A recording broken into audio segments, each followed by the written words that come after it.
Listen closely. That is the sound of a genuine friendship becoming a catastrophic liability. Ed Sheeran just received a secret proposal from Meghan Markle, and his response was a rejection so cold and calculated it has sent a chill straight through the heart of Montecito. A termination notice has been served. Just hours ago, information surfaced from the highest levels of the music industry that has sent absolute shockwaves through the Montecito Command Center. Ed Sheeran, one of the most powerful figures in global entertainment and a man Prince Harry once considered a genuine friend, has delivered a commercial and social termination notice to the Duchess of Sussex. Let that sink in. This was not a scheduling conflict. This was not a polite deferral. According to sources directly familiar with the communications, this was a calculated, strategic rejection of a proposal so breathtakingly self-focused that it was immediately flagged as a catastrophic reputational risk. The silence from the California branch is not one of contemplation. It is the deafening sound of a critical support pillar being surgically removed. What we are witnessing is not a simple celebrity snub. It is the public manifestation of a private reality that has been developing for months. The Sussex brand has become toxic. For a global superstar like Ed Sheeran, whose entire enterprise is built on a carefully cultivated image of authenticity and down-to-earth appeal, association with the Sussex enterprise is no longer a neutral act. It is an entanglement in a perpetual crossfire of controversy, a willing exposure to the brand contagion that now follows the Montecito couple everywhere they go. Insiders describe the rejection as a masterful exercise of soft power, polite, professional, but absolutely firm. It was a message sent not just to Meghan Markle, but to the entire entertainment ecosystem. The cost of admission to the Sussex world is too high, and the returns are diminishing to zero. Harry is now caught in the wreckage, a man watching his personal history be systematically dismantled by the very venture he abandoned his family for. We are observing a fundamental restructuring of the social and commercial landscape that the Sussexes believed they controlled. This is not about one failed project. It is about the institutional elimination of their credibility within the very industry they sought to conquer. The music world operates on a complex system of relationships and perceived value, and the verdict is in. The Sussexes are no longer a blue-chip asset. They are a liability. The termination notice served by Ed Sheeran's team is not just a refusal, it is a judgment, a clear signal that the game of leveraging Harry's past connections for Meghan's future ambitions has reached its definitive and disastrous end. The implications of this single act are cascading, setting off a chain reaction that threatens the very foundations of their American royal court. This is institutional management, not celebrity drama. And the cold precision of the execution reveals just how isolated the California branch has truly become. To understand the gravity of this rejection, one must first understand the asset that was destroyed. The friendship between Prince Harry and Ed Sheeran was not a manufactured Hollywood connection brokered by publicists for a photo opportunity. It was a rare, authentic bond forged over years, built on a foundation of mutual respect that existed long before the California branch was ever conceived as a corporate entity. This was a relationship that predated the entire Sussex saga. According to one palace source who knew Harry well during his royal tenure, the prince once described Ed Sheeran as, quote, one of the few people who never wanted anything from him. That statement hits differently now, does it not? This friendship was a sanctuary for Harry, a connection to a life where he was valued as a person, not as a commodity or a constitutional figure. It was a tangible link to his British identity, a piece of the man he was before the hostile acquisition of his life by the Sussex enterprise. For Harry, Ed represented a form of normalcy and trust that has become critically scarce in his new life in Montecito. For the Sussex brand, however, this friendship was viewed through an entirely different and far more clinical lens. It was not a relationship to be nurtured, it was an asset to be deployed. It was a high-value piece of social capital in Harry's portfolio, an untapped resource waiting to be leveraged for Meghan Markle's strategic objectives. This fundamental difference in perspective viewing human connection as a relationship versus a transaction is the ideological fault line upon which the entire Sussex project has been built, and it is now crumbling under the weight of its own transactional nature. The supreme irony is that Harry, in his desperate sprint against time for a new identity, failed to recognize that the very authenticity he claimed to be seeking in California was something he already possessed in friendships like the one he had with Ed Sheeran. He willingly traded a network of genuine connections built over a lifetime for a portfolio of fleeting transactional contacts, and he is only now beginning to understand the catastrophic difference in their market value. The asset was not just a famous friend, it was a piece of Harry's soul, and it has been devalued to the point of being worthless.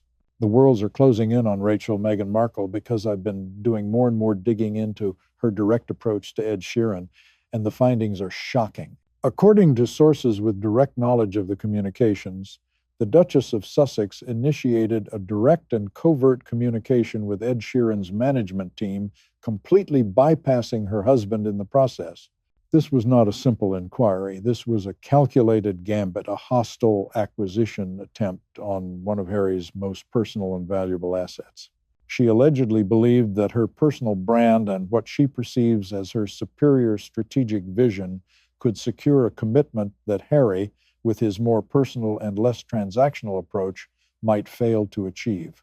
One insider described her pitch as confident but breathtakingly tone-deaf, noting that she presented the proposal as if she were doing Ed Sheeran, a global superstar, a personal favor by offering him a slot in her grand vision for the Invictus Games.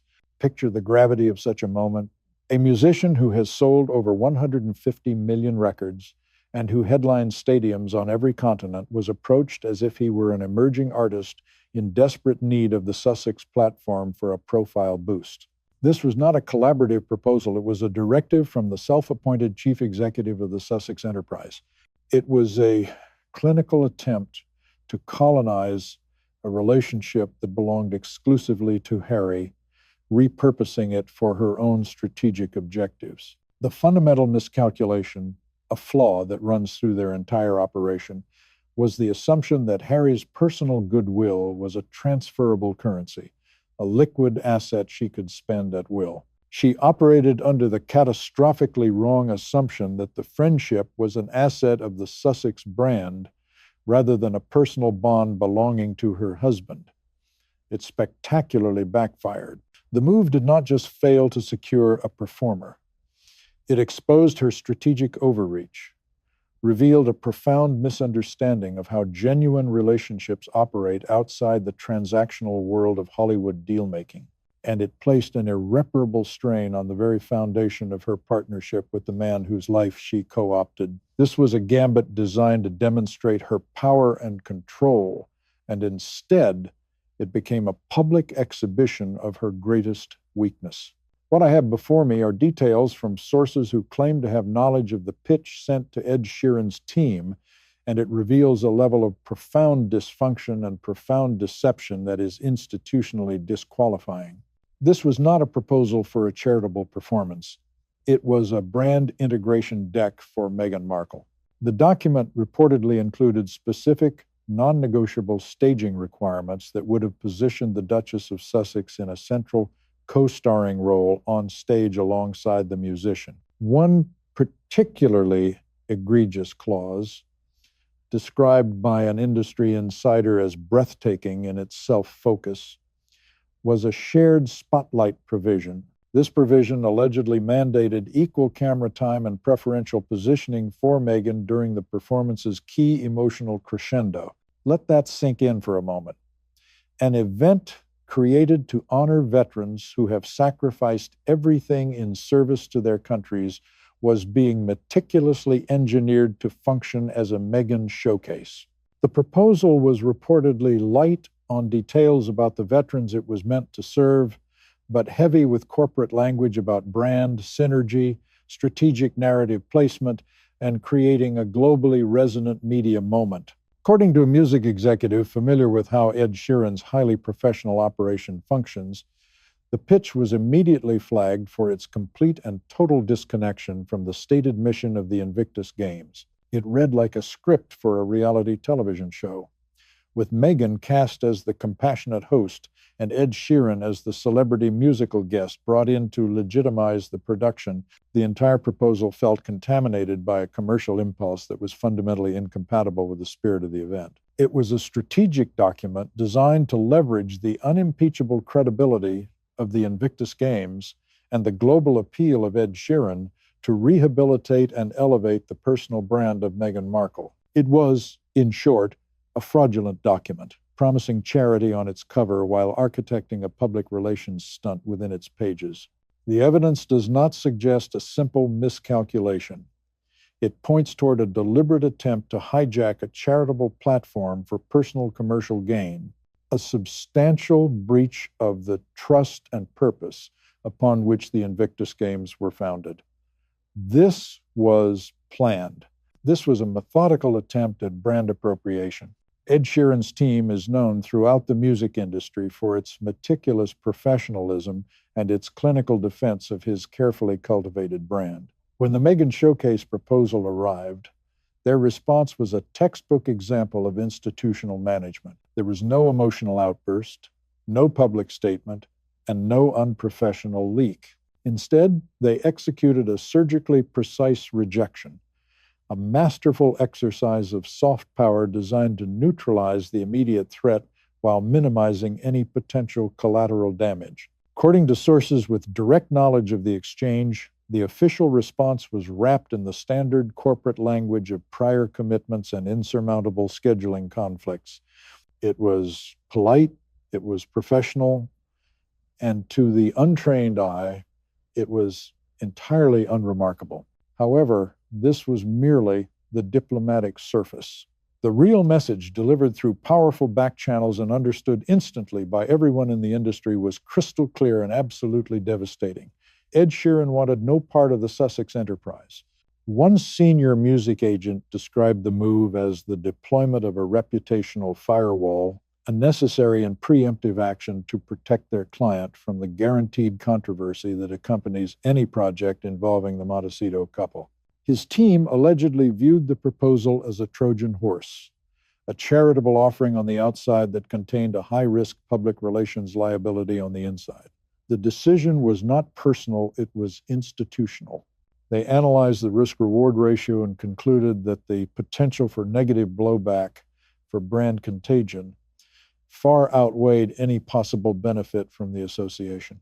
The polite rejection was, in itself, a strategic masterstroke. It allowed Ed to preserve the slim possibility of a personal friendship with Harry, placing the blame on the impersonal and unavoidable mechanics of scheduling. Simultaneously, it made it unequivocally clear to the entire industry that a professional partnership with Meghan Markle was a non-starter. It was a brutal but necessary lesson in how established, scandal-free brands protect themselves from toxic associations. They do not engage in public feuds. They simply, quietly, and effectively eliminate the threat with the cold precision of a corporate legal team. The rejection from Ed Sheeran's team landed inside the Montecito mansion not as a simple no, but as an explosive device, sending shockwaves through an already fragile and increasingly isolated partnership. According to insiders, the atmosphere inside the Sussex residence now resembles a siege. Meghan Markle was reportedly genuinely blindsided and humiliated by the decision. She had operated under the assumption that Ed's loyalty to Harry made his participation a foregone conclusion, a mere formality. One person familiar with the aftermath described her as visibly frustrated, unable to process the unthinkable outcome of a global star declining an opportunity to share a stage with her. Her reaction allegedly revealed the depth of the miscalculation and a fundamental disconnect from a reality where her brand is now widely seen as a liability, not an asset. But it gets worse. Harry's response was entirely different, but equally catastrophic for their joint enterprise. Sources say he was not consulted on the proposal and only learned of the covert outreach after the rejection had already been delivered by Ed's team. He was reportedly devastated, not just by the professional embarrassment, but by the potential destruction of a genuine friendship he valued deeply. This represents a pattern that has been building for months. Meghan allegedly takes unilateral control of strategic initiatives, particularly those involving Harry's personal connections, viewing them as resources for the Sussex enterprise to command. The Ed Sheeran situation brought this profound dysfunction into the harsh light of day, creating a moment of reckoning that could no longer be ignored or papered over with public relations statements. The tension is no longer about a single failed project. It is about a substantial breach of duty and trust, exposing a growing divergence in their strategic and personal objectives. The fallout from this one rejection has reportedly triggered a cash flow crisis of confidence within their own walls, a financial nightmare of dwindling social capital from which there may be no recovery. The siege is real. Ed Sheeran's decision did not happen in a vacuum. It was the result of a long-term risk assessment conducted by his team, a methodical dismantling of any argument for association. They have watched the Sussex saga unfold with growing alarm from their secure position within the industry. According to a senior music executive with direct knowledge of their thinking, the Sussexes are now viewed within the entertainment world not as royals or philanthropists, but as a source of perpetual, high-risk controversy. The Oprah interview, the Netflix documentary, the memoir that burned bridges across continents. Each of these commercial ventures has deposited another layer of toxicity onto their brand, creating a measurable contagion. No one, this executive stated bluntly, wants to get caught in the Sussex crossfire. They have seen what happens to people who get too close, and they have no interest in becoming collateral damage. But it is the clear pattern of how the Sussexes leverage relationships that has become a red flag. One source close to Ed Sheeran allegedly warned him directly, stating that, quote, the Sussexes treat famous friends like assets to be deployed, not people to be valued. This perception of being used, of being treated as a chess piece in someone else's game of attrition, is poison in an industry built on the illusion of genuine connection.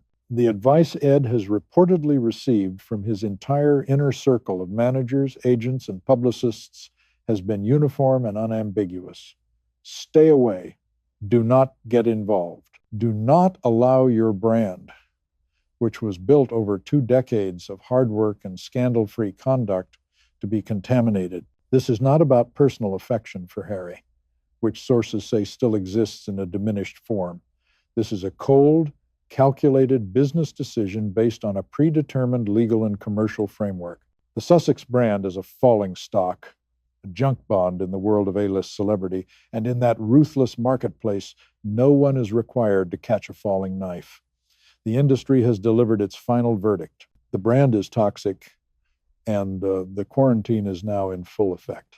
The list of A-list figures who have strategically distanced themselves from the Sussex enterprise reads like the closing credits of a failed Hollywood production, and the pattern is becoming impossible for even their most ardent supporters to ignore. George and Amal Clooney, who once so famously attended Harry and Meghan's wedding and reportedly lent them their private jet, have gone conspicuously and completely silent on all things Sussex.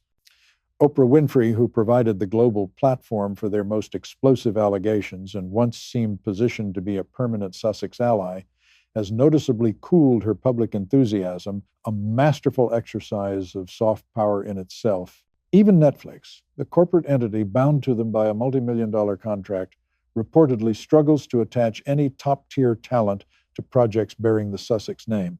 This is not a coincidence. It is a coordinated strategic withdrawal. One veteran talent manager, speaking on the condition of anonymity, put it bluntly, the well has run dry.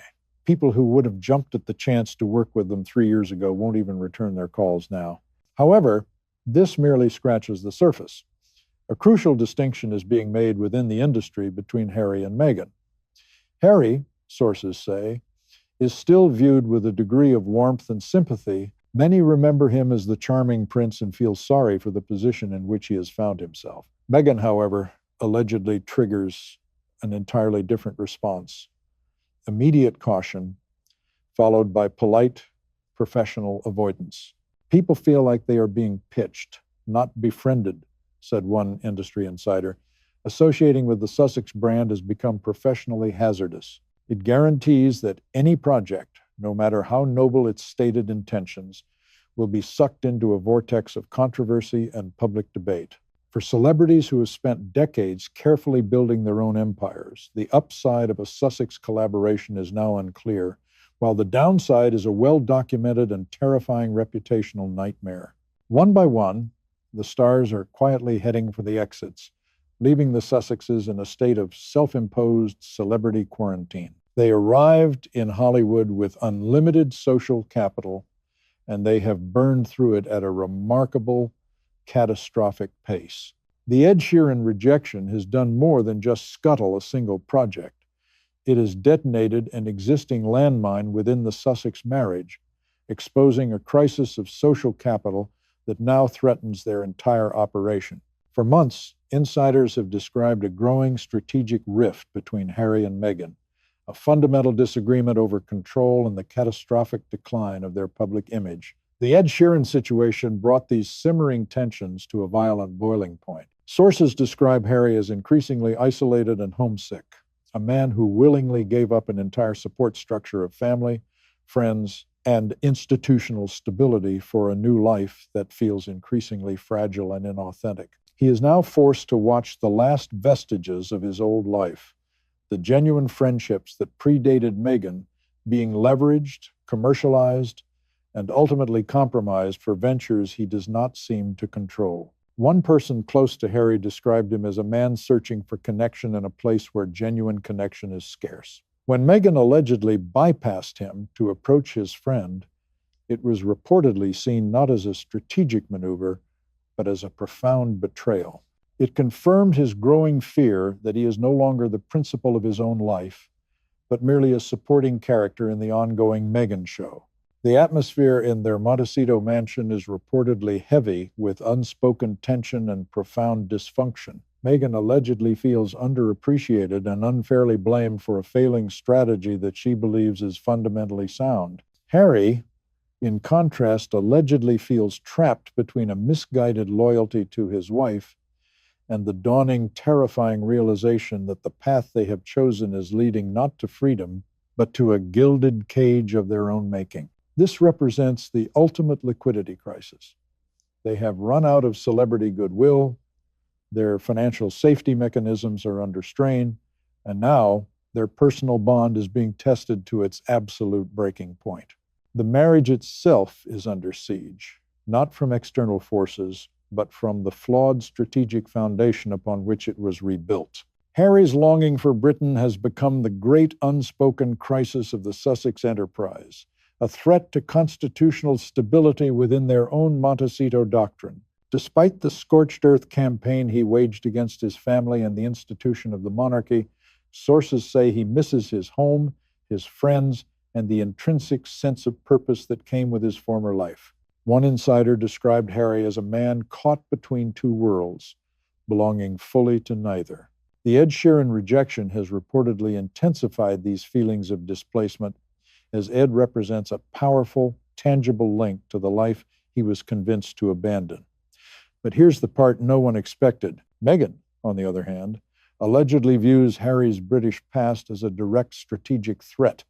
One source described her as being allergic to anything that reminds Harry of what he gave up. His past represents a gravitational pull away from their shared project in California, a potential retreat to a world that does not include her in a leadership role. Her alleged decision to approach Ed directly can be interpreted as a key component of what we will call the California containment strategy, a calculated attempt to control and colonize Harry's British connections, to rebrand them as assets of the Sussex enterprise, thereby neutralizing their power to pull him back toward the orbit of the crown. By inserting herself into the relationship, she was attempting to become the gatekeeper to his own past, to manage his access to his own history. The gambit failed, and in doing so, it laid bare the fundamental conflict at the heart of their marriage. Harry wants to rebuild bridges to his homeland, a desperate attempt to salvage something of his former self, while Meghan allegedly wants to burn them down to ensure he can never cross back without her permission. The rejection was not just a lost opportunity for a photo op. It was a lost piece of Harry's identity, another casualty in the ongoing game of attrition for control of his life.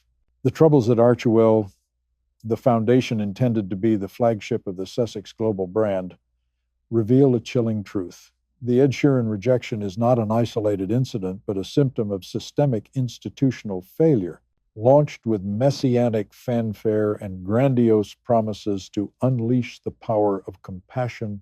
The organization has been systematically gutted by high-profile staff departures and a series of ambitious initiatives that have quietly dissolved into thin air. It has become a cautionary tale of ambition outpacing execution and competence. Consider the recent quiet exit from the Parents Network initiative, a project that was supposed to be a meaningful venture into childhood mental health. After a major launch where Harry and Meghan leveraged their own personal stories for maximum press coverage, they quietly stepped back, offering the hollow explanation that they wanted to make room for other voices. Allow me to translate what that corporate speak actually means. The project was not generating the required levels of positive attention and accolades they expected, so they abandoned it. A source close to the crumbling Archewell operation described the pattern bluntly, saying, "They get excited about big launches and press releases, but the follow-through rarely matches the initial energy." This is the core of the Sussex operational model, a relentless focus on splashy, headline-grabbing announcements with little to no capacity for the sustained, unglamorous, and difficult work required for real-world impact. They consistently overestimate their own leverage and underestimate what genuine partners require for a successful collaboration. Archewell was supposed to be a charitable powerhouse, a global force for good. Instead, it has become a hollow corporate shell, reportedly struggling to maintain even basic operations and demonstrably unable to attract the top-tier talent and partnerships needed to fulfill its grandiose and frankly delusional mission. The foundation is a perfect microcosm of their entire post-royal venture, a project built on headlines that struggles and ultimately fails to deliver any discernible substance. In the wake of the Ed Sheeran rejection, the Sussex camp has reportedly initiated a frantic, behind-the-scenes damage control protocol designed to manage a cascading institutional failure. According to sources, their remaining team of advisors is working overtime to contain a story that encapsulates every negative narrative about the couple: overreach, transactional relationships, and a brand so toxic that even genuine friends are now keeping their distance. The first phase of this protocol is public silence, a desperate attempt to pretend the rejection never happened and hope the story fades. However, the second phase involves a high-risk internal debate that reveals the deep fractures within the partnership. Harry, horrified at the potential loss of a real friendship, reportedly wants to reach out to Ed directly to apologize and attempt a repair, but this approach carries enormous risks of its own. If Harry apologizes for Meghan's behavior, he implicitly acknowledges that her behavior was problematic, a concession that would undermine the entire foundation of their public narrative. Meghan's approach is allegedly far more defiant. According to insiders, she is framing the rejection as Ed's loss, a missed opportunity he will come to regret. This narrative, however delusional, allows her to evade accountability for a strategic blunder of her own making. The entire operation is reactive, aimed at suppressing a story of dysfunction that has already broken containment. They are not solving the core problem, their failing strategy, but are instead trying to manage the public perception of that failure through what one source called strategic narrative placement. It is a desperate game of attrition against a story that confirms the public's worst suspicions, and every defensive move they make seems to dig them deeper into the hole of their own creation. The impact on Harry's mental state is a serious concern. Sources describe a man increasingly withdrawn, anxious, and uncertain about the path forward, a man who takes every rejection as a confirmation that leaving his old life was a catastrophic mistake. The conflict over the Ed Sheeran proposal has reached its inevitable and catastrophic conclusion, teaching a brutal but necessary lesson about power, legacy, and the corrosive nature of transactional relationships. The rejection is not merely about one musician declining one proposal for an Invictus Games event. It is a symbol of something much larger, a fundamental shift in how the world perceives Harry and Meghan and their entire Sussex project. The couple arrived in Hollywood with seemingly unlimited potential. They had the priceless asset of royal cachet, a network of celebrity connections, massive media deals, and a sympathetic narrative that positioned them as brave truth tellers escaping an outdated and cruel institution. 4 years later, that potential has not just diminished, it has evaporated. What remains is a cautionary tale about overreach, miscalculation, and the absolute limits of celebrity capital. The question that now haunts everything the Sussex enterprise does is whether Meghan's alleged approach to relationships has permanently damaged Harry's genuine friendships and his own legacy. For Invictus specifically, the Ed rejection raises serious questions about the future of the Games.